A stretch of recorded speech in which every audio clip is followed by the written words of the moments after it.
Hello guys! Welcome back to my channel. Finally, nakapag-video din ako. Today, ang pag-uusapan natin is our baby's birth story. And if you are an expecting mom, baka may kapulutan kayong ideas dito. Especially kung naghahanap kayo ng place kung saan kayo mga anak na affordable and trustworthy and malinis and I would say comfy. Ito na yun. Ito yung video na para sa inyo. Kwento ko muna sa inyo kung ano yung whole experience namin ni Daddy dun sa birthing center kung saan ako nanganak. January 3, 2025. It was our follow-up check-up. So, nagpunta muna kami sa Queen's Birthing Center sa may Quirino Avenue. So, dito kami nagpapa-check up ever since. In-ultrasound ako ng OB ko, and then during the ultrasound, sinabi niya na 3.3 kilos na si baby. And then inai niya ako, and we figured na nasa 2 cm na ako. So one of our concerns is yung weight ni baby, dahil at that time meron akong gestational diabetes. And just so you guys know, in most cases, kapag may gestational diabetes ka, may tendency na yung baby lumobo or lumaki talaga. Pwede kang masies, of course. Yun yung ayaw namin mangyari kasi ayoko talagang masies. So at the time, since 3.3 kilos na, syempre, nagtanong kami sa OB kung pwede na ako i-induce. With her approval, sinabi niya na, o sige, induce na kita. Para maiwasan din talagang ma-CS ako at maalanganin kami dalawa ni baby. So during that day, hindi pa muna kami nagpa-admit ni Daddy. May allergic rhinitis kasi si Daddy that time. And so umuwi muna kami para makapagpahinga kami dalawa, ako para makapag-prepare din ako. And then the following day, January 4, as early as around 8 a.m. Bumalik kami ng Cannes. Pagdating namin doon, in-accommodate naman kami kaagad.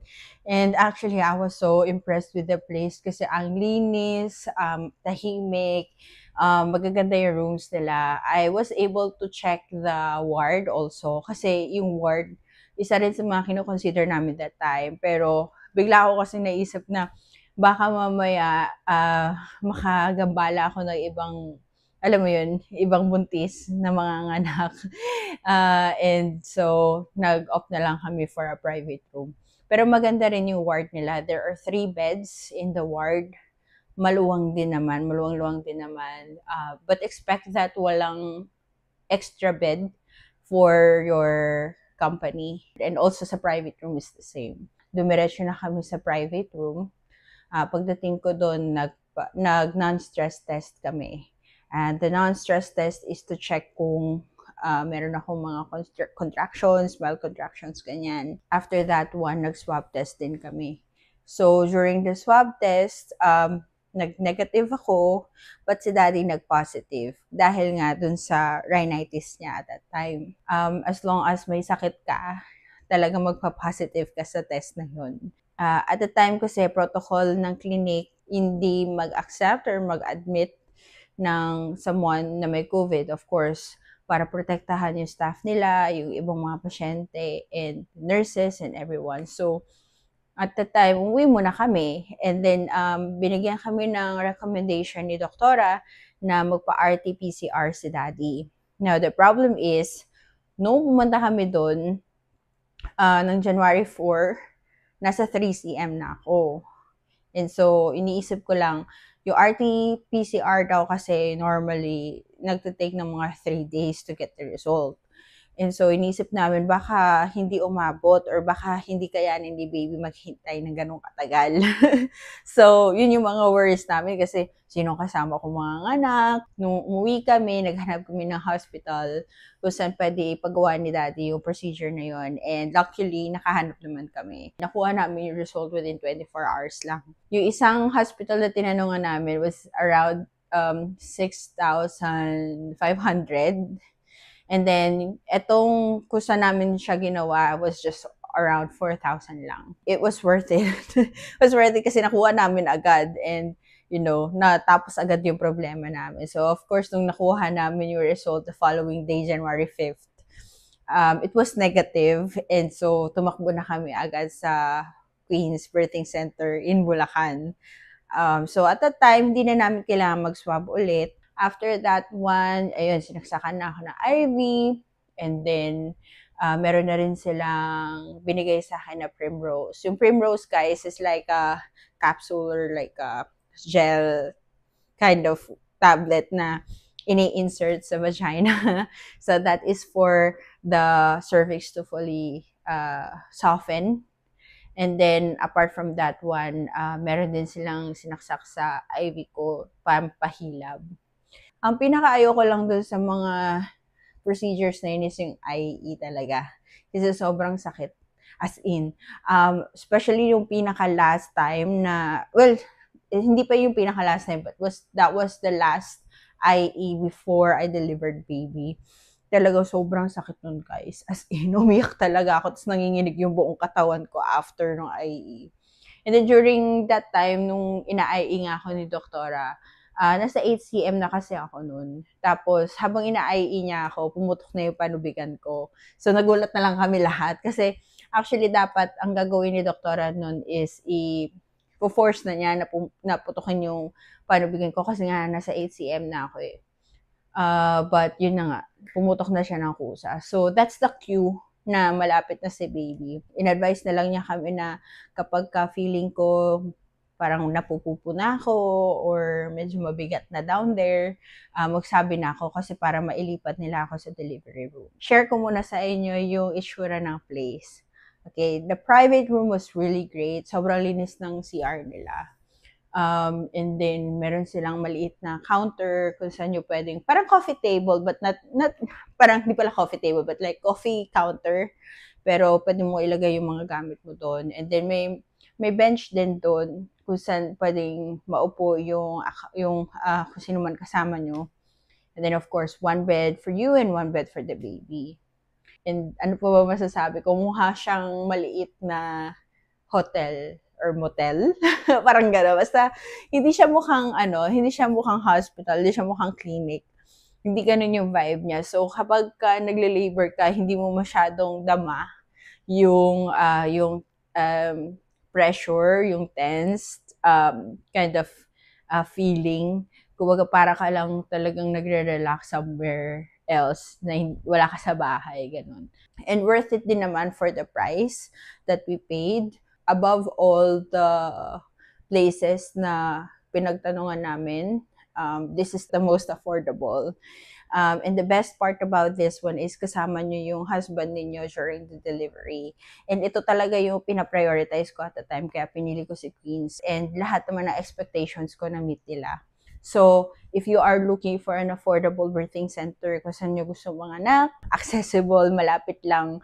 Yes, I know it sounds like far dahil Bulacan, but it only took us less than 30 minutes to get there from Novaliches area. So, naramdaman ko na nga yung feeling na parang napupupa ko.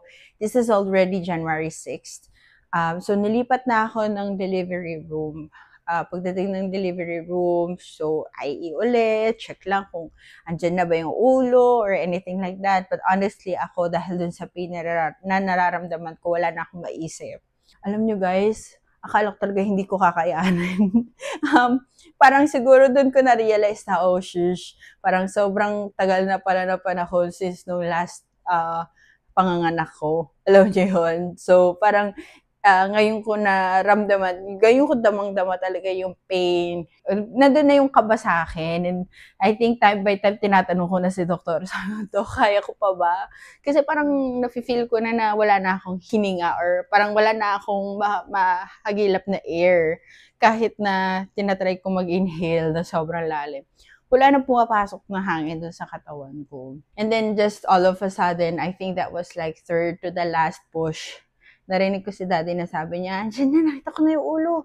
Andyan na talaga, kaya mo yan, mama. Ganyan. Naisip ko na kailangan ko talaga i-push na to. Kasi baka madelikado si baby. Kahit na wala na akong energy at the time, hinang-hina na ako. Halos di ko na nga makita yung mga tao na sa paligid ko at the time. So talagang push lang ang ate mo. Yun nga, lumabas na si baby. And I think another thing that got stuck in my head was the moment na habang nagbibilang sila, kasi lahat sila nagbibilang. Like, 1, 2, 3, talagang lahat sila nagbibilang. And so, parang ano, para sa akin, sobrang laking impact nun for me na takot, kinakabahan, nasasaktan. And I really love that about the people in Queens. So, 100% dun kayo. I totally recommend the Queens Birthing Center. After the delivery, mga 1 hour muna kami dun sa delivery room. So, andun si baby, andun si daddy, nakatitig naman siya kay baby at that time. And by the way, si daddy rin pala yung nag-cut ng umbilical cord ni baby. So, that's also his first time. So, sobrang dami namin first time ni daddy dito, which is so good. Plus, syempre, habang nanganganak ka, hindi mo naman na maiisip na mag-picture pa, mag-video pa.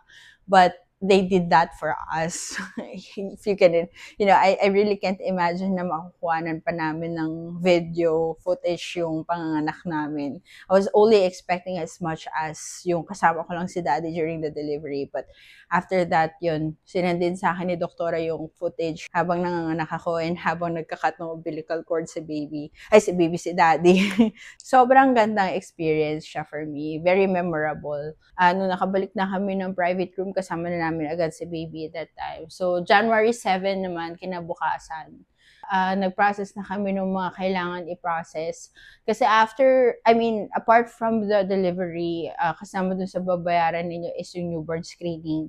So, during that time, si baby, ni-newborn screening na rin siya before kami umuwi. Grabe yung iyak niya, guys. Talagang narinig ko yung iyak niya hanggang doon sa room namin. Ang kasama niya during that time is si daddy. Tapos pagbalik nila, galing doon, si daddy tsaka si baby, umiiyak sila parehas. After that, merong ipapa-fill up sa inyo ng mga forms, just your details, yung details ng husband nyo and yung baby, of course. That's for the birth certificate. And then, pag gusto yung IV, nung sinabi ni doktora bago kami uwi na, bago kayo umuwi ay ipakita ulit. Sabi ko, doktora, seryoso? Kasi parang ayoko na talaga. But anyway, buti na lang, nung inai niya ako, hindi naman pala kasing grabe nung nasa isip ko. Parang silip lang talaga. And then, tinignan niya lang kung may mga complications, kaya may hemorrhage ba or anything. Parang ganun yata yung dapat niya tingnan doon. So, ayun, I'm glad na hindi siya ganun kasakit.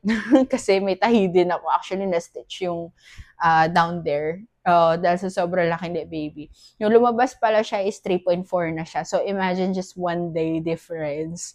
From 3.3 kilos, naging 3.4 siya. So, what more kung hintay pa namin yung 4 weeks, diba? Tumakas lang talaga ako habang tahimik si baby. Sana nanonood pa rin kayo up to this point of the video. And if you are, please don't forget to subscribe, like, and share this video. I hope that this helped you. If you have any questions, just feel free to comment it down below. And by the way, ang pangalan nga pala ng aking OB is si Dr. Junalyn Balawing. Thank you so much, Doc, for all the patience sa pag-alaga nyo sa amin, hi baby, and to all the staff and nurses ng the Queens Birthing Center. Thank you so much as well, guys, for taking care of us. Ayun. I'll see you on the next one. Bye!